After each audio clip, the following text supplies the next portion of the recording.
Sous nos pieds existe un monde invisible, un monde organisé, discipliné, un monde gouverné par des milliers de fourmis. Elles sont minuscules, presque insignifiantes à nos yeux, et pourtant, leur société est l'une des plus avancées du règne animal. Sous la terre, les fourmis construisent de véritables villes souterraines, des tunnels complexes, des chambres spécialisées, des réserves de nourriture soigneusement organisées. Au centre de cette civilisation se trouve une seule reine. Son rôle n'est pas de commander, mais de donner la vie. Chaque jour, elle pond des centaines, parfois des milliers d'œufs. Autour d'elle, les ouvrières travaillent sans relâche. Elles creusent, nettoient, transportent, nourrissent. Elles sacrifient leur énergie pour la survie de toute la colonie. Mais comment une armée aussi nombreuse peut-elle rester coordonnée? Leur secret est invisible. Les phéromones. Des messages chimiques déposés sur le sol, créant de véritables autoroutes d'information. Certaines fourmis sont des soldats, plus grandes, plus puissantes. Elles protègent l'entrée du nid, prêtes à attaquer au moindre danger. Car dans le monde des fourmis, la guerre existe. Certaines colonies envahissent d'autres nids. Elles volent des larves et transforment leurs captives en ouvrières esclaves. Mais tout n'est pas conflit.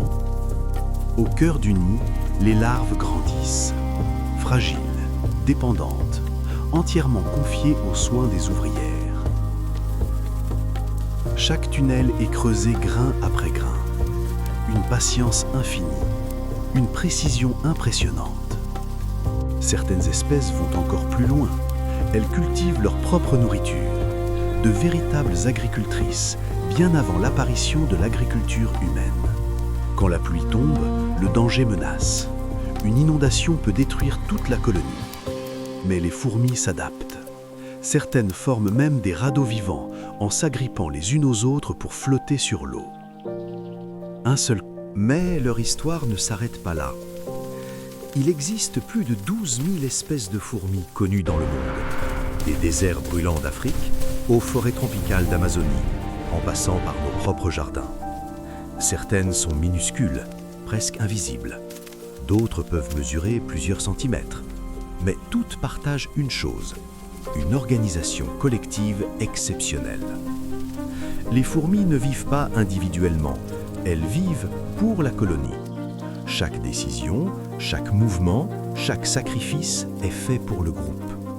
Si une ouvrière trouve de la nourriture, elle ne la garde pas pour elle. Elle retourne immédiatement au nid pour prévenir les autres. En quelques minutes, une simple miette devient l'objectif d'une armée entière. Leur force ne vient pas de leur taille, elle vient de leur coordination. Certaines espèces peuvent porter jusqu'à 50 fois leur propre poids. Imaginez un humain capable de soulever une voiture. C'est ce que représente cet exploit à leur échelle. Mais leur intelligence est encore plus impressionnante. Individuellement, une fourmi est simple, mais ensemble, elles forment ce que les scientifiques appellent un super-organisme. Comme si toute la colonie était un seul être vivant. La reine serait le cœur, les ouvrières les mains, les soldats le système immunitaire. Même sans chef qui donne des ordres, la colonie prend des décisions collectives. Quand il faut déménager le nid, elles explorent plusieurs endroits, elles évaluent les risques, puis progressivement, elles choisissent le meilleur. Un vote silencieux, une démocratie naturelle. Certaines espèces élèvent même d'autres insectes, les pucerons par exemple. Les fourmis les protègent et en échange, elles récoltent une substance sucrée produite par ces petits insectes. Une forme d'élevage, une forme d'agriculture animale. Dans la nature, elles jouent un rôle essentiel. Elles aèrent le sol, elles recyclent les déchets organiques, elles dispersent des graines. Sans les fourmis, les écosystèmes seraient profondément déséquilibrés. Mais malgré leur puissance collective, elles restent vulnérables.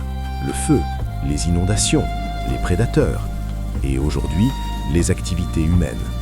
La destruction des habitats menace certaines espèces. Pourtant, depuis des millions d'années, elles ont toujours trouvé un moyen de survivre. Leur secret n'est ni la force brute, ni la domination, mais la coopération. chaque fourmi accepte son rôle. Aucune ne cherche à dominer l'autre, aucune ne travaille pour elle-même. Dans un monde où l'individualisme domine, ces minuscules créatures nous offrent une leçon silencieuse. La puissance du collectif, la discipline, la persévérance. Alors, la prochaine fois que vous verrez une ligne de fourmis traverser le sol, rappelez-vous, vous êtes en train d'observer l'une des civilisations les plus anciennes et les plus efficaces de la planète. Silencieuse, discrète, mais extraordinaire.